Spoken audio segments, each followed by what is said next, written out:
What is coordinating conjunction? Definition. Coordinating conjunctions are words that connect words, phrases, or clauses of equal importance in a sentence, forming a single sentence with two independent clauses. Explanation. Coordinating conjunctions are used to link two equal clauses together, creating a compound sentence. They do not show a relationship of time, cause, or effect between the clauses. Instead, they simply connect the two clauses together. Examples of coordinating conjunctions. Formula. Fanboys. 1. For I'm going to the store, for I need to buy some milk.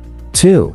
And I like reading books, and also enjoy writing stories. 3. Nor I don't like coffee, nor do I like tea. 4. But I wanted to go to the beach, but it was raining. 5. Or do you want to go to the movies, or stay home? 6. Yet I'm tired, yet I still need to finish my work. 7. So I'm tired, so I'm going to bed. Examples of compound sentences using coordinating conjunctions. 1. I went to the store, and I bought some milk.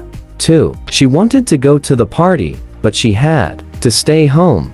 3. Do you want to go to the movies or watch a TV show? 4. He is tired, so he is going to bed early. 5. I don't like coffee, nor do I like tea. Notes. Remember, coordinating conjunctions connect two equal clauses together, forming a compound sentence. They do not show a relationship of time, cause, or effect between the clauses.